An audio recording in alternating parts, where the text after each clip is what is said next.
Previous tutorial में हमने polynomials की डिवीजन की थी यूजिंग सिंथेटिक डिवीजन मेथड, लेकिन उस केस में जो डिवाइजर था वो लीनियर पॉलिनोमियल था इन सिंगल वेरिएबल। ठीक है, जैसे x-2 x+3 तो इस तरह का था। ठीक है, इस केस में क्या है कि मेरे पास अगर डिवाइजर लीनियर पॉलिनोमियल ना हो के क्वाड्रेटिक हो या क्यूबिक हो या कोई भी ऐसा पॉलिनोमियल जिसकी डिग्री 1 से ज़्यादा हो, उस केस में हम सिंथेटिक डिवीजन कैसे करते हैं, अब हम उसके बारे में बात करते हैं। तो इस केस में भी सबसे पहली चीज़ तो वही है कि जो मेरा डिविडेंड है इसके जो कॉफिशेंट्स हैं पहले तो उनको आप लिख लो। 4 - 2 6 2 -4 1, 4 - 2 6 2 -4 1। जस्ट इन केस आपको नहीं पता कि मैं यहाँ पे क्या करने जा रहा हूँ, आपने प्रीवियस वीडियो नहीं देखा तो पहले उसको ज़रूर देख लेना, उसका लिंक मैं टॉप राइट कॉर्नर में दे रहा हूँ, तभी इस वीडियो को देख लेना, नहीं तो ये समझ में नहीं आएगा। ओके, अब हमें यहाँ पे कौन सी टर्म्स रखनी है। देखो यहाँ मेरे पास क्या है, x² - 4x + 3, ये मेरा डिवाइज़र है। तो इसमें x² का कॉफिशिएंट क्या है, 1, तो ठीक है इसको हम इग्नोर कर देते हैं। अब इसका कॉफिशिएंट है -4 और कांस्टेंट टर्म है 3, तो इन दोनों को -1 से मल्टीप्लाई करके यहाँ से आप ये वैल्यू लो 4 और यहाँ से आपके पास वैल्यू आएगी -3। बेसिकली हमने इनके साइन चेंज करने हैं। ठीक है, तो यहाँ पे मैं लिखूँगा -3 और इसके डायगोनली ऑपोजिट मैं यहाँ लिखूँगा 4। हालांकि इसको मैं बिल्कुल इसके नीचे भी रख सकता हूँ, लेकिन मैंने जानबूझ के इसको डायगोनल रखा है ताकि समझाने में मुझे आसान रहे। क्यों, मैं अभी आपको बताता हूँ। ठीक है, पहली चीज़ ये कि अगर यहाँ -4x + 3 है तो -4 की जगह 4 और 3 की जगह -3, पहले मैंने ये लिख लिया। ओके, अब जैसे हमने पिछली बार किया था वैसे ही सबसे पहले तो आप इसको एज इस नीचे उतारो तो ये यहाँ पे आ जाएगा 4। ठीक है, अब यहाँ क्या करना है, इस 4 को मुझे इससे भी और इससे भी एक साथ मल्टीप्लाई करना है। मतलब पहले तो आप इसको इससे मल्टीप्लाई करो और इसी के बिल्कुल सामने इसके नीचे लिखो, तो ये 4 × 4 कितना हो गया, 16। तो ये मैंने मल्टीप्लाई करके यहाँ लिखा, तो उसके बाद मुझे यहाँ पे अगला रिज़ल्ट लिखना है और वो रिज़ल्ट क्या होगा, 4 को -3 से मल्टीप्लाई करो तो वो कितना हो जाएगा, -12। तो ये दोनों नंबर्स मुझे एक साथ मल्टीप्लाई करने हैं। 4 से मल्टीप्लाई किया 16 आ गया, -3 से मल्टीप्लाई किया तो -12 आ गया। अब मैं इसको ऐड करता हूँ सबसे पहले, तो इन दोनों को मैं ऐड करूँगा, इन दोनों को ऐड करने पे मुझे क्या मिलेगा, 14। ठीक है, अब वापस से फिर से मैं डबल मल्टीप्लिकेशन करूँगा और सबसे पहले 14 × 4 कितना आएगा, 56। ठीक है, और साथ के साथ मैं अब 14 को -3 से भी मल्टीप्लाई करूँगा तो वो कितना आ जाएगा, -42। अब ये वाला कॉलम भी मेरा कंप्लीट हो गया। ठीक है, अब ये कंप्लीट, जब सबसे नीचे वाले में नंबर आ जाए तब आप उसको ऐड करना शुरू करो। ठीक है, पिछली बार क्या था, यहाँ -12 आया था लेकिन ये जगह खाली थी। अब इस केस में क्या हुआ कि यहाँ और कुछ नहीं आ सकता, तो अब मैं इसको ऐड कर सकता हूँ। तो अब हम इन तीनों को ऐड कर लेते हैं, तो ये कितना हो जाएगा, 56 + 6 62 -12 इज़ 50। तो ये मेरे पास आ गया 50। अब यहाँ अभी कुछ नहीं है तो इसको मैं ऐड नहीं कर सकता, अब फिर से मुझे मल्टीप्लाई करना है। ठीक है, तो 50 को मैं 4 से मल्टीप्लाई कर रहा हूँ तो कितना आ जाएगा, 200। और 50 को अगर मैं -3 से मल्टीप्लाई करूँ तो यहाँ कितना आ जाएगा, फिर यहाँ जाऊँगा मैं -150। अब ये वाला कॉलम मेरा कंप्लीट हो गया तो इसको मैं ऐड कर लेता हूँ, तो ये मेरा कितना आ जाएगा यहाँ पे, इसको जब आप सॉल्व करोगे तो ये आएगा 160।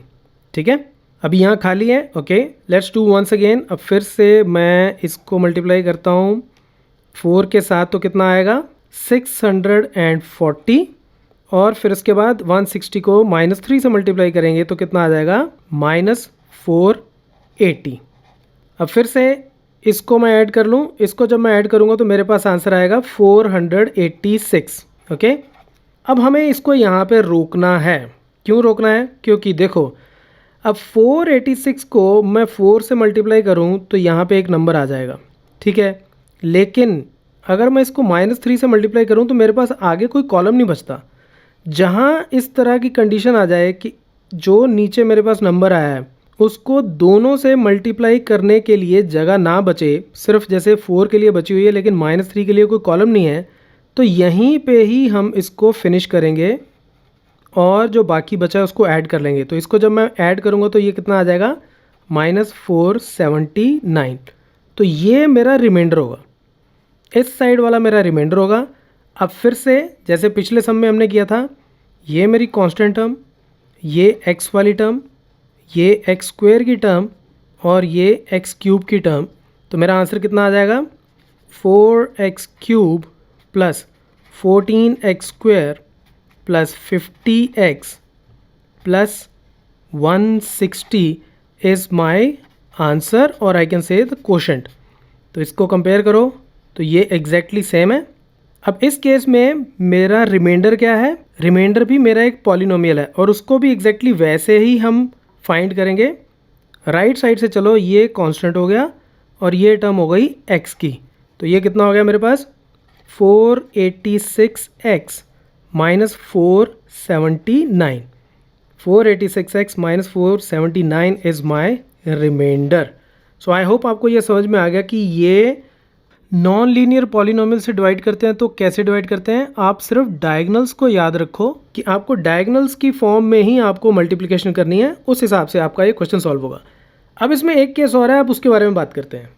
अब इस केस में मेरे पास क्या है कि डिवाइज़र में मैक्सिमम एक्सपोनेंट वाली टर्म का कोफिशिएंट जो है वो 1 नहीं है, ठीक है। यह है 2x² माइनस 4x माइनस 3। तो सबसे पहले आप क्या करो कि जैसे 2x² माइनस 4x माइनस 3 है, इसको आप x² के कोफिशिएंट से डिवाइड कर दो। तो जब इसको 2 से डिवाइड करोगे तो इंडिविजुअली मैं सारी टर्म्स को 2 से डिवाइड कर देता हूँ। तो ये कितना आ जाएगा, x² minus 2x minus 3/2।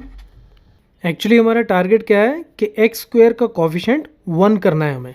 x² minus 2x minus 3/2 आ गया, ठीक है। और फिर से वही बात कि मुझे अब यूज़ क्या करना है, -1 से मल्टीप्लाई करने के बाद यहाँ से मेरे पास आएगा 2 और यहाँ से मेरे पास आ जाएगा 3/2, ठीक है। तो यानी कि 3/2 मैं यहाँ लिखूँगा और 2 को मैं डायगोनली ऑपोजिट यहाँ लिखूँगा, ठीक है। अब मुझे इससे मल्टीप्लाई करना है सबसे पहले, एंड लेट्स डू दैट। सबसे पहले तो ये 6 मेरा यहाँ पे नीचे एज इज़ आ गया। यहाँ 0 क्यों है मेरे पास, क्योंकि यहाँ मेरे पास x² की टर्म ही नहीं है। तो अगर मेरे पास x² की टर्म नहीं है तो इसका मतलब x² का कोफिशिएंट क्या है, 0। तो इसलिए मैंने 0 लिख लिया। लिखना आपको सब कुछ पड़ेगा। ये कांस्टेंट टर्म है, ये x का कोफिशिएंट है, ये x² का कोफिशिएंट है और ये x³ का। जो कोई टर्म इसमें नहीं अवेलेबल उसका कोफिशिएंट 0 लिख के इसी ऑर्डर में आपको लिखना पड़ेगा, ठीक है। अब वापस से वही चीज़ शुरू करते हैं, फिर से डायगोनली मल्टीप्लाई करना शुरू करो। 6 × 2 यहाँ आ गया 12 और उसके बाद यहाँ जब जाऊँगा तो इसके साथ मल्टीप्लाई करूँगा तो कितना आ जाएगा, ये आ जाएगा मेरे पास 9, ठीक है। अब यहाँ सबसे नीचे मेरे पास नंबर आ गया तो इसको ऐड कर लेते हैं, ये हो गया 12। यहाँ नहीं आया तो अब फिर से मल्टीप्लाई करते हैं। इसको जब मैं मल्टीप्लाई करूँगा 2 के साथ तो यहाँ आ जाएगा 24 और इसको जब इसके साथ मल्टीप्लाई करूँगा तो ये मेरे पास आ जाएगा यहाँ पे 18, ठीक है। अब यहाँ पे मेरे पास सबसे नीचे वाली रो में ऑलरेडी नंबर आ गया तो इसको मैं ऐड कर लेता हूँ। इसको ऐड करूँगा तो कितना आ जाएगा, 9 - 7 = 2, तो ये प्लस 24 = 26, ठीक है। यहाँ 26 आ गया। अब अगर मैं 26 को मल्टीप्लाई करूँ इसके साथ तो 2 के साथ मल्टीप्लाई करने के लिए तो एक कॉलम है, लेकिन 3/2 से मल्टीप्लाई करने के लिए नेक्स्ट कॉलम अवेलेबल नहीं है। तो इसका मतलब यहीं मुझे छोड़ना पड़ेगा और इसके बाद वाला मेरा रिमाइंडर होगा। तो इसको भी ऐड कर लेते हैं, ये हो गया 20, ठीक है। तो रिमाइंडर क्या हो गया, अब ये कांस्टेंट टर्म हो गई और ये फिर x की टर्म हो गई। तो यानी कि 26x + 20 इज़ द रिमाइंडर। अब यहाँ पे मुझे क्या करना है, जैसे हमने पिछले सम में भी किया था। अब x² का कोफिशिएंट मेरे पास क्या था, 2, और उससे मैंने इसको डिवाइड किया था, इसको भी डिवाइड किया था और उसके बाद कैलकुलेशन की थी। तो अब जो मेरे पास आंसर आ रहा है मुझे उसको भी 2 से डिवाइड करना है। तो इसको 2 से डिवाइड करूँगा तो क्या आएगा, 3। इसको डिवाइड करूँगा तो क्या आएगा, 6। तो ये कांस्टेंट टर्म हो गई, ये x की टर्म हो गई। तो 3x + 6 इज़ माई आंसर। तो ये मेरा क्वोशंट हो गया, 3x + 6। मैं फिर से आपको बता देता हूँ, देखो जैसे 6 और 12 ये टर्म्स कहीं बाहर से नहीं आई, ये टर्म अगर आप देखोगे तो ये रहा 6, ये रहा 12। मैं इसको यहाँ से समझाता हूँ। देखो यहाँ एक्स स्क्वायर का कोफिशिएंट 1 था, तो 4x³ से मल्टीप्लाई करता हूँ, यहाँ 4 है तो यहाँ पे भी 4 आएगा। 14x² से मल्टीप्लाई करता हूँ, यहाँ 14 है तो यहाँ पे भी 14 आएगा, क्योंकि जब इसको मल्टीप्लाई कर रहा हूँ 14। तो आप सिमेट्री देखो, 4 14 50 160, 4 14 50 160। लेकिन इस केस में यहाँ 2 आ गया, तो 2 आ गया तो ये टर्म हमेशा इसकी डबल होगी, राइट, क्योंकि 2 से मल्टीप्लाई हो रही है। तो यहाँ मेरे पास आ गया 612, ये है 612। लेकिन मुझे क्या चाहिए, मुझे इसको 2 से डिवाइड करना पड़ेगा, तभी मुझे ये वाला रिजल्ट वापस मिलेगा। तो इसलिए इसको 2 से डिवाइड कर दिया, इसको 2 से डिवाइड कर दिया, तो 3x + 6 is my answer. So that's it from this tutorial. Keep watching Mathemafia.